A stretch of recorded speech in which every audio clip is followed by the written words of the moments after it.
Tem muita gente que não gosta de falar de morte, né? Do assunto, A morte, para mim, pensar ela em não é uma morrer, né? ameaça, ela é uma advertência.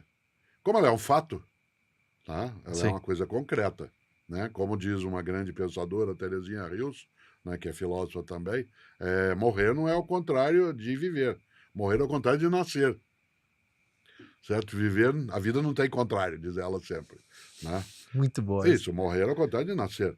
Como, evidentemente, nós somos marcados pela mortalidade, e eu direi, ainda bem, porque se nós mortais não fôssemos, nós deixaríamos muito daquilo que temos de fazer, né? Aliás, seria quase insuportável.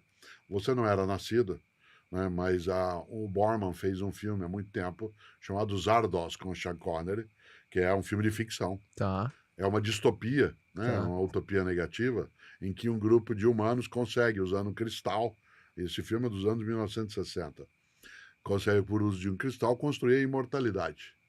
E depois de 500 anos, aquele grupo não suporta mais a imortalidade. E para isso eles querem que alguém quebre o cristal.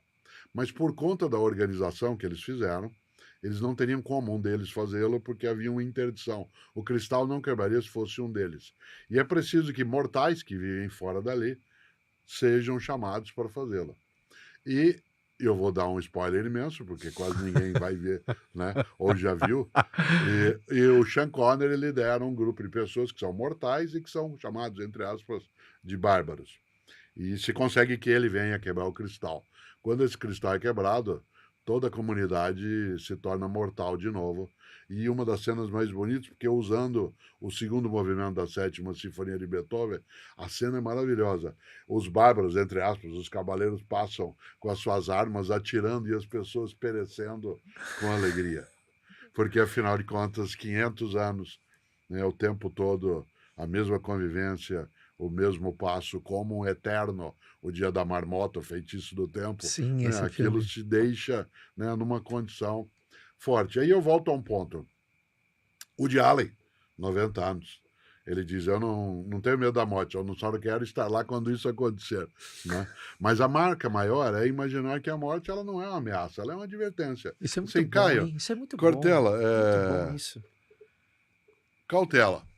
Você não tem todo o tempo do mundo para não ser idiota, imbecil, arrogante, petulante.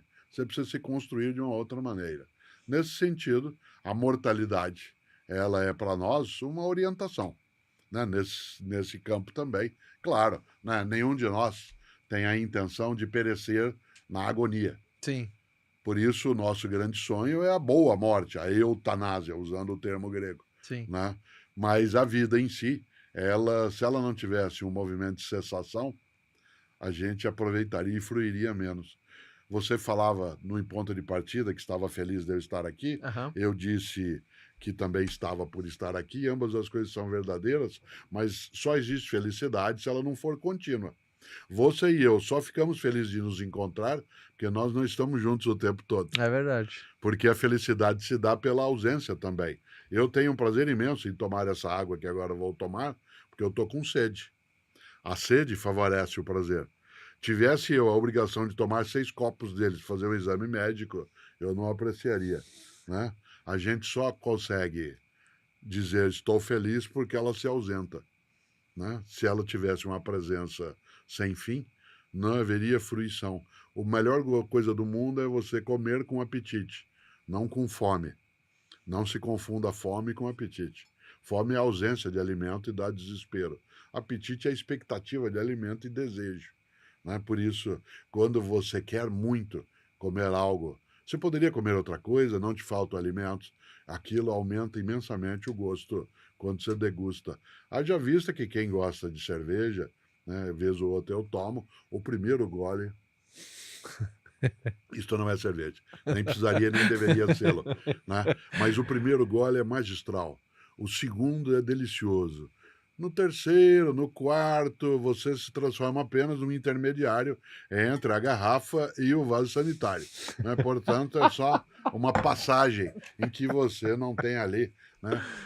Não dá vontade. A pessoa, por exemplo, que é alcoolista, ela não tem prazer, Ah, ela tem dependência. uhum. Né? Por isso há uma diferença entre prazer, felicidade, exuberância e a condição de não conseguir se libertar. Aí eu volto a esse ponto. Nós, com a vida, temos e precisamos ter dela e dar um valor, porque nós a perdemos.